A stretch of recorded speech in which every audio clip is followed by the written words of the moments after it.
In today's business world, being an average CEO is no longer an option. That's why we're committed to equipping you with the resources and the tactics necessary to not just survive, but to thrive. You're listening to Not Your Average CEO Lifeline podcast, where we are more than just a voice in the crowd. Melissa, thank you so much for being with us today. We're really glad to have you. I'd love to kick off by you telling our audience a little bit about yourself, your background, and your current role. Sure. Thanks, Danielle. I am Melissa Schmidiger. I'm originally from the Philippines. I have spent the last 30 years building what looked like the perfect corporate career. I started my career off in AC Nielsen here in the Philippines, went to Avon, went to grad school in Emory, in Coyzueta in Atlanta. Then I was recruited by McKinsey to be, I think, one of 40 who started the Southeast Asia office here in, we started in 5 offices here in Southeast Asia simultaneously. Jakarta, Singapore, Manila, Bangkok, and Kuala Lumpur. So that was one big boom in 2000. So that was great. I think that's one of the few times that you can be part of building something in McKinsey, because many times in the US or in Europe, you are one of many who are trying to squeeze out 1% extra profit or 1% extra costs being cut. Whereas when you're building something, you're it's something special, right? So that was really a great feeling. And then after a while, kind of thought there must be more to this. And while it was fun to be traveling across Southeast Asia and be working amongst friends, because that's what it felt like, I wanted to be doing something, building something, and not just consulting. So I worked with the largest real estate company here in the Philippines, and I worked was in charge of luxury real estate. Building high-end towers and golf courses. So total shift. Huge shift. I did that. Yeah. I did it for about nine years, and then I did that over and over, and that was really fun. Then I thought, what else could I be doing? So I thought, maybe I should try regional, and I moved to Singapore and I worked in telco. And then I did that for 3 years, and then I was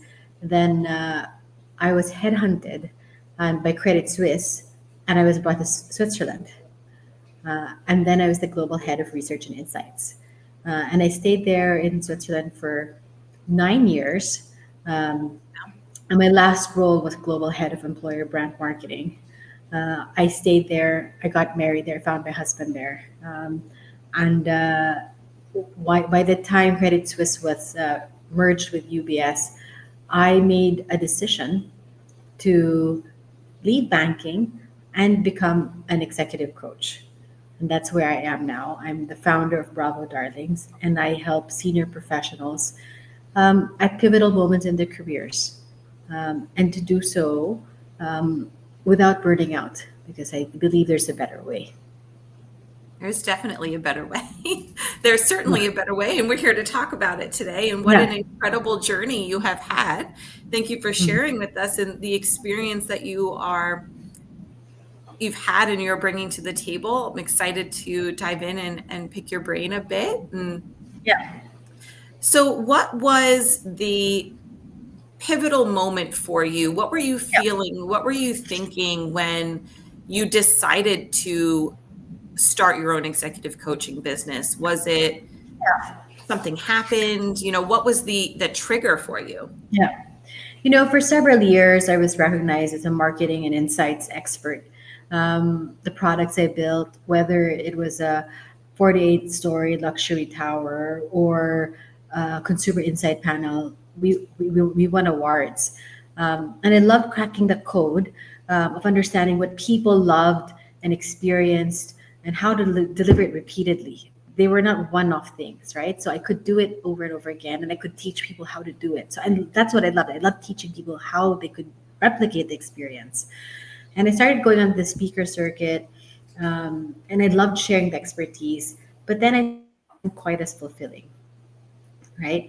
And then at some point, um, I wanted to find the stretch. So I thought maybe finding the stretch was trying a new industry, or maybe I needed to stretch by moving countries or leading larger teams.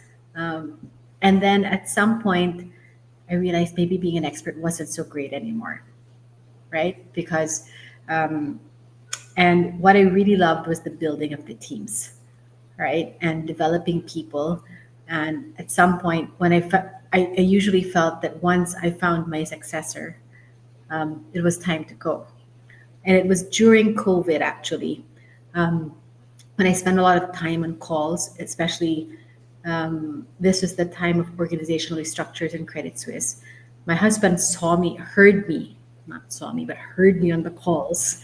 Um, and as he would walk by to his own calls, and he heard that I was spending a lot of time with my teams, not just giving direction, but really coaching people on how they experienced COVID, because it was really a cultural shift, right?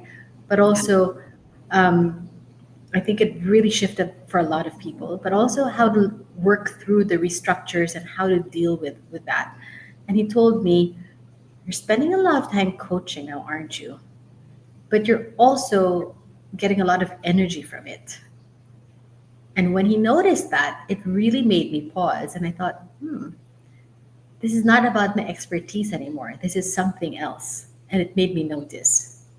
And that's when I thought, oh, there must be something in this that I need to really think about. And maybe I need to shift in what I'm doing and move towards what I really love. That's wonderful that he was able to, go ahead, Danielle, sorry, that he's able to bring that to a light for you. That's a wonderful relationship that, comes to fruition when you were able to comment in that way and see your partner in that way. Sorry, Danielle, I cut you off. No, I was just going to say, I think your experience is so interesting, and I know you have a lot to share with us. And so I want to make sure we get to the, part of the conversation where we talk about burnout, because we work with lots of high performing CEOs, as I know you do. And how do you see that they can build that leadership without heading straight toward burnout, and how they can avoid that? I think in my experience, right, like when people are trying to make the shift like that, most of my clients are exactly where I was, right? Competent, accomplished, but asking what's next. And they feel stuck in their success. And that's really what starts to cause that burnout. When you feel misaligned with who you are and feel stuck because you don't know where you're going. And I think the first part really is, when you are a C-suite leader and you're at a crossroad like that, you really have to normalize. The question, that it's okay to ask the question, that you don't have to feel alone in this, and you don't have to feel that it's bad to be asking what's next, because that's a normal experience and you don't have to do it alone, right?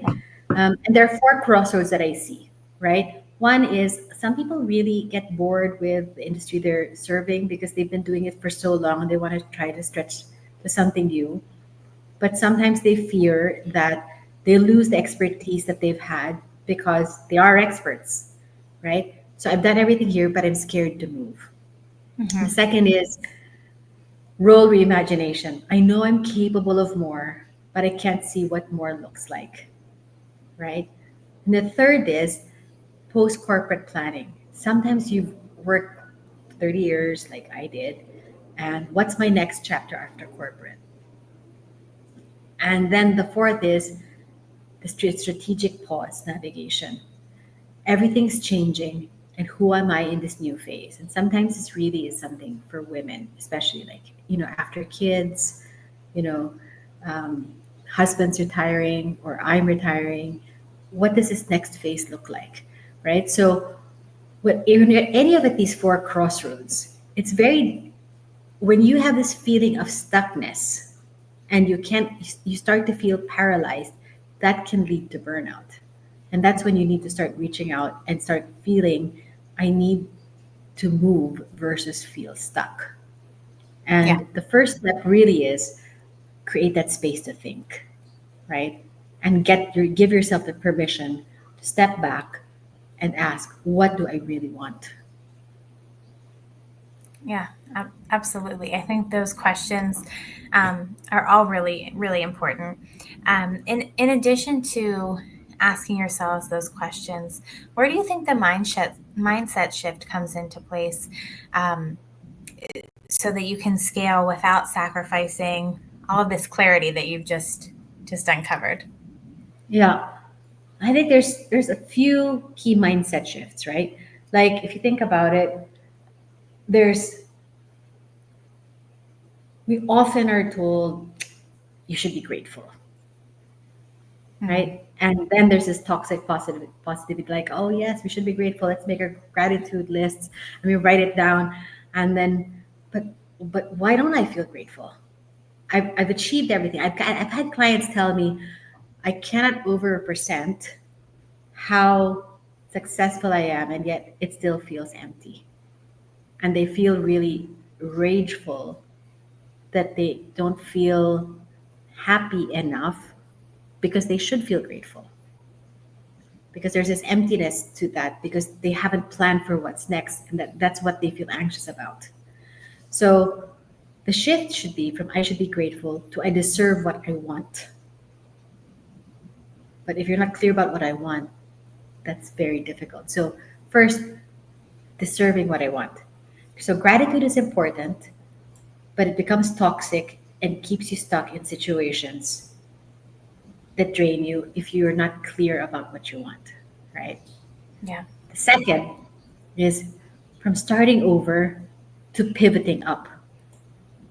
So some people get stuck in that mindset of, I don't want to start over, so I'm going to stay here. But it's okay because you're not losing anything. You're just pivoting to something new and you're taking all your experience with you. And you're just pivoting into a new direction, right? And so you're repositioning everything that you have built from the past towards something that aligns with whatever is right for you now, right? The third is perfect timing, the myth of perfect timing. I'm going to wait for the perfect time. And the reality is, there is no perfect time. Yeah. I like that. There is strategic timing. Mhm. There might be a better time in terms of like, it might align to a particular season that works for you, but there's no perfect time, right? But there's strategic timing, right? So don't wait for permission, but create the conditions, the right time for you, right? Yes, Does very, that make very sense? much so. Very much so. I think I see this a lot in our work, Nicole, like where folks will just get stuck in waiting for the right time to start their business, grow their business, hire, do a number of Mm. things, and you're never going to have the right time. Yeah. Yeah. But you can create it, right? Like Yeah, it's a matter of how you that's a start total framing mindset it. shift. Yeah. Yeah. Do you, Melissa, see when people start to burn out, how it affects others around them, maybe how it affects their health, but then how it has this ripple effect? Are you able to speak to, Danielle and I talked about it before, but I would love your insight on what you think this ripple effect looks like when you're burning out, you're not clear, you're resilient to change. So the thing with burnout is it doesn't happen all at once, Mhm. right? So I think there's this discussion because I've experienced burnout a few times in my career, and I hope it'll never happen again because now I'm very self-aware about when I need to rest, when I need to pause. But there was a time in my career where my belief was the more struggle there is, the better, because it shows my loyalty and my commitment, right? And I think there's a few people who can relate to that. That if you keep showing up, in a certain way, not just showing up, but showing up in a particular way, then people will see how hardworking you are, and that's what's going to be rewarded, right? The effort, not the outcome, right?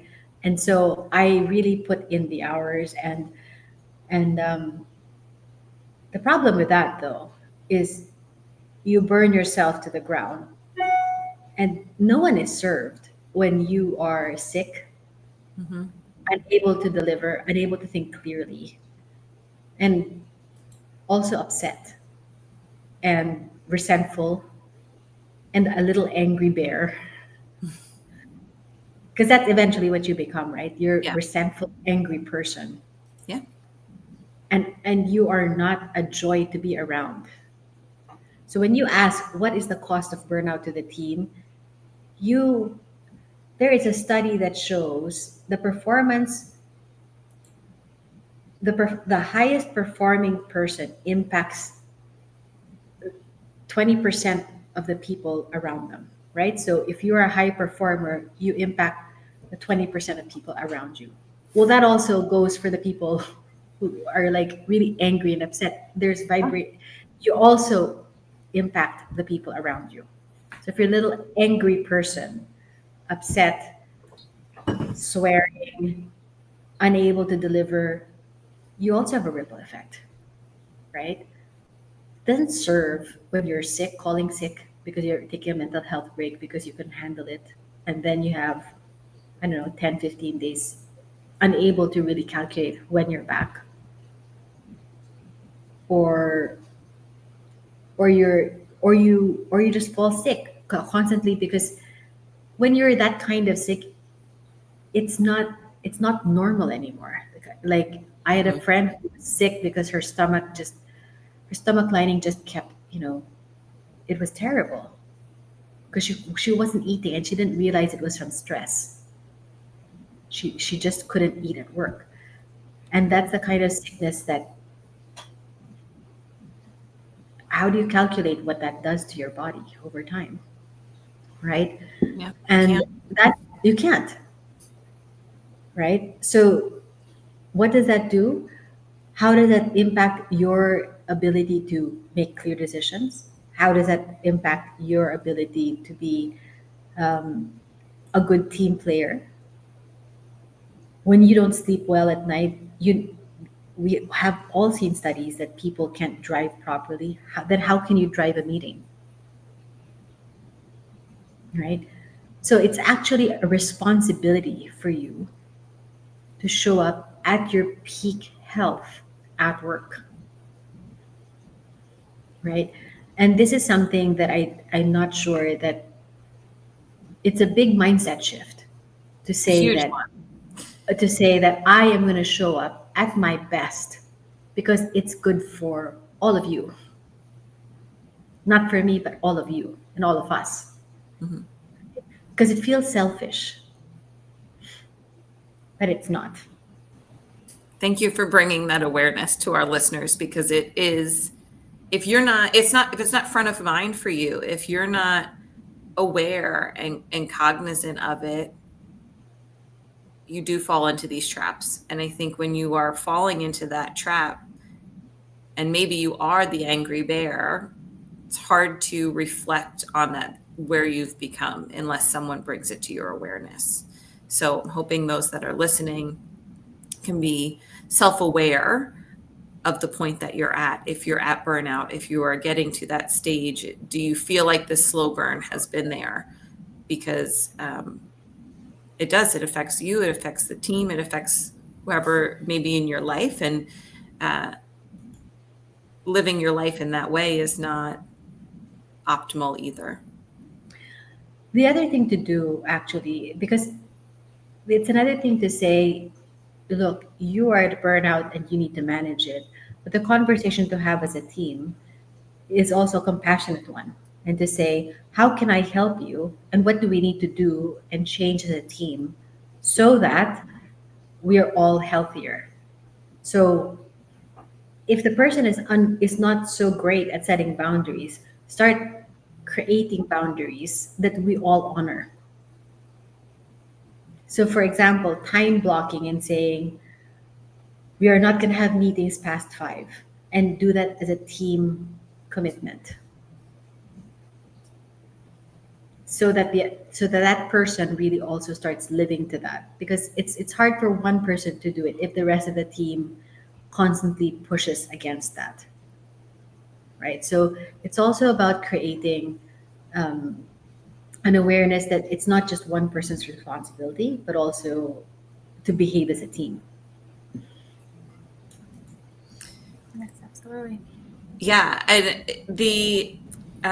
I talked a lot this week about mirroring effect and mirroring energy and mirroring boundaries. If one person does it and the rest lead, it's part of being a team, right? And setting those expectations. So thank you very much, Melissa, for giving that example, because it's just one simple step that can be taken to for our listeners to put in. Maybe they do that this week, and it starts to rein in and bring awareness to everyone. Yeah. Danielle, do you have any questions left for Melissa before I ask her the question, the biggest question of the day about not being your average CEO? No, I'm just looking forward to how she's going to answer that, because I know she'll have great insights. So as with every podcast guest, Melissa, we ask them, what does the phrase "not your average CEO" mean to you? For me, what you're not your average CEO, I love it, by the way. What it means to me is somebody who refuses to sacrifice their authenticity, their individual self for success, right? Somebody they've learned that being a leader is about also balancing sustainable leadership, being whole but also it's about being whole but not perfect. Mm-hmm. Right? Whole but not perfect. I like that. Yeah. What does that mean, right? Like, it's somebody who knows their worth but wants to see, but allows the world to see it too, right? So, holes and all, right? And also they don't want to start over. If they're ready to pivot up, right? If they need to, and they don't want to be overlooked. They don't want to be underestimated. They stand in who they are, but they also lift others up. I think that's an important point and important distinction to keep in mind, for sure. Yes. Terrific advice and terrific perspective, Melissa. Can you tell our listeners where they can find more about you? We, of course, included in our show notes, but we love for our guests to tell our audience. Great. So I'm Melissa Schmidiger. I am the founder and CEO of Bravo Darlings. That's my coaching practice. I have a website, bravodarlings.com. I'm also on LinkedIn, so you can connect with me there. I offer private career strategy, not coaching. So it's strategic repositioning for executives who refuse to settle. And you can also find me on Instagram at Bravo Darlings. So, connect with me on those 3 ways. And if you'd like to just connect with me, I'm a DM away. Thank you so much, Melissa. It was wonderful talking to you today. Thank you. Thank you. You've been listening to Not Your Average CEO Lifeline with your hosts Danielle Como, CEO, and Nicole gallicchio-elz, COO. This podcast has been sponsored by Virtual Assist USA. If you'd like to know more about the hosts or exploring virtual assistant services, visit virtualassistusa.com for more information.